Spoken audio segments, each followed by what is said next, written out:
7 দিনেই ত্বকের রং পার্মানেন্টলি ফর্সা হবে। এই ক্রিমগুলো আসলে কতটুকু কার্যকরী? আসসালামু আলাইকুম, আমি ডক্টর সাইমা আহমেদ রেমি।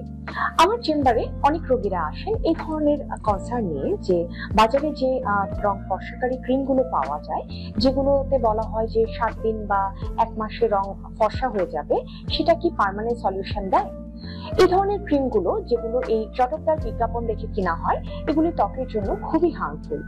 এতে বিভিন্ন মাত্রার স্টেরয়েড এবং হার্মফুল যে কেমিক্যাল গুলো আছে সেগুলি ত্বকের বিভিন্ন সমস্যার জন্য দায়ী। এগুলো ব্যবহারে ত্বকে দানাদার ব্রণ হতে পারে, ত্বকের উপরের লেয়ার পাতলা হয়ে যেতে পারে, ত্বকের ড্যামেজ হতে পারে, ভীষণভাবে ফটোসেন্সিটিভ অর্থাৎ রোদে যেতে পারেন না এই ধরনের রোগীরা।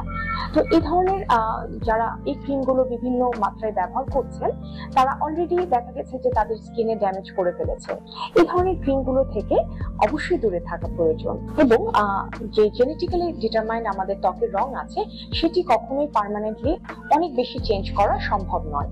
আমরা বিভিন্ন ধরনের যে মেডিসিন গুলো দিয়ে থাকি, ত্বকে যদি দাগের সমস্যা থাকে বা সানট্যান থাকে, এগুলি সম্পূর্ণ মাত্রায় সেফ এবং এগুলি নির্দিষ্ট মাত্রায় ব্যবহার করলে ত্বকের সাধারণত কোনো ক্ষতি হয় না। তবে এই ক্রিমগুলো কোনোটাই পরিপূর্ণভাবে ত্বকের শেড 4-5 শেড ফর্সা করে ফেলবে, বিষয়টা এরকম নয়। এগুলো সেফ মাত্রায় যদি নির্দিষ্ট সময় ব্যবহার করে থাকে, সেক্ষেত্রে ত্বকের যে বিভিন্ন ধরনের রোগ থাকে, যেমন মেস্কা, সানবার্ন, সানট্যান এবং ছোট ছোট দাগের যে সমস্যাগুলো থাকে, সেগুলো সমাধান করা সম্ভব। পাশাপাশি বিভিন্ন ধরনের কেমিক্যাল কিল অপশন রয়েছে যেগুলো ত্বকের গ্লো বাড়াতে সাহায্য করে।